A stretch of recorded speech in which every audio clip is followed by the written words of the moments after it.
নমস্কার সবাইকে, আমার চ্যানেলে আপনাদের স্বাগত জানাই। আজকে চলে এসেছি আরেকটা রেসিপি নিয়ে। আজকে যে রেসিপিটা বানাচ্ছি সেটা হচ্ছে কমলা লেবু নিয়ে। তার জন্য আমি দুটো কমলা লেবু নিয়ে নিয়েছি। আগের দিন বানিয়েছিলাম মুরগির রোস্ট, সেই রেসিপিটা আমার চ্যানেলে আপনারা পেয়ে যাবেন, চ্যানেলটা ফলো করুন। আর এবার ফিরে আসি আজকের রেসিপিতে। এখানে কমলা লেবুর খোসাগুলো ছাড়িয়ে নিয়েছি, নিয়ে এগুলোকে সেদ্ধ বসিয়ে দিয়েছি। আর কমলা লেবুগুলো দিয়ে যে জুসটা আছে সেটা আমি একটা বাটিতে স্টোর করে রাখলাম। এইখানে কমলা লেবুটাকে সেদ্ধ হতে দেবো একটুখানি। আর সেদ্ধ হয়ে এলে ঠিক এরকম দেখতে হবে, দেখতেই পাচ্ছেন, তাহলে বুঝতে পারবেন সেদ্ধ হয়ে গেছে। এরপর এইটাকে ভালোভাবে মুছে নিয়ে জল ঝরিয়ে নিয়ে এইভাবে লম্বা লম্বা করে কমলা লেবুগুলোকে খোসাগুলো কেটে নিতে হবে। এরপর কড়াই বসিয়ে দিয়েছি, কড়াইতে কিচ্ছু দেব না, শুকনো কড়াইতে এবার জুসটা দিয়ে দিলাম, যে জুসটা স্টোর করে রেখেছিলাম। এই জুসটাকে ভালোভাবে ফুটিয়ে নেব। জুসটা ফুটে গেলে তার মধ্যে আন্দাজ মতন চিনি দেব। আপনারা যদি যেরকম মিষ্টি খাওয়া পছন্দ করেন সেই অনুযায়ী চিনি দেবেন।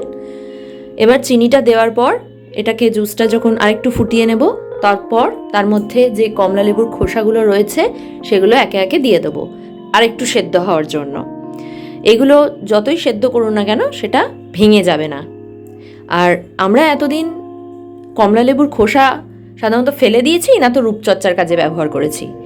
আজকে দেখবেন যে এটা দিয়েও একটা সুস্বাদু খাওয়া বানানো যেতে পারে।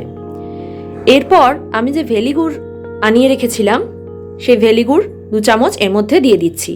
দুটো কমলা লেবুর খোসা অনুযায়ী আমি 2 চামচ গুড় দিয়েছি। আপনারা যতটা খোসা ব্যবহার করবেন সেই অনুযায়ী আন্দাজ মতন গুড় দেবেন। গুড়টা দেওয়ার পরে গুড়টাকে জাল দেওয়াবো, মেল্ট হতে দেব। ততক্ষণ এটা হতে দিচ্ছি। ফিরে এসছি। এরপর এর মধ্যে যে ভাজা মশলা আছে সেই ভাজা মশলাটা দিয়ে দিচ্ছি। ভাজা মশলা আমি যে আমলকির আচার বলুন বা হজমি বলুন তাতে ব্যবহার করেছিলাম, আমার ভিডিওতে আপনারা পেয়ে যাবেন সেখানে। তো সেটাই স্টোর করে রাখা ছিল, সেটাই এখানে ব্যবহার করছি।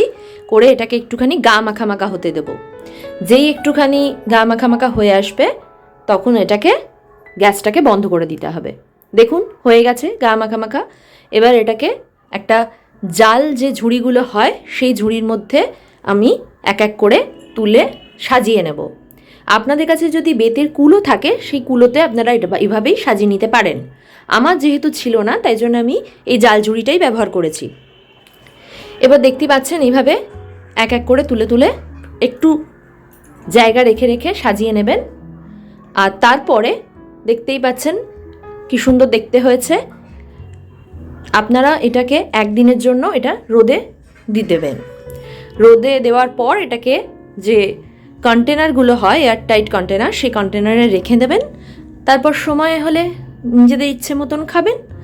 ছোট হোক বড় হোক সবাই খেতে পারে, সবারই এটা খুব ভালো লাগবে, একটা নতুনত্ব জিনিস। আপনারাও এটা বাড়িতে ট্রাই করুন।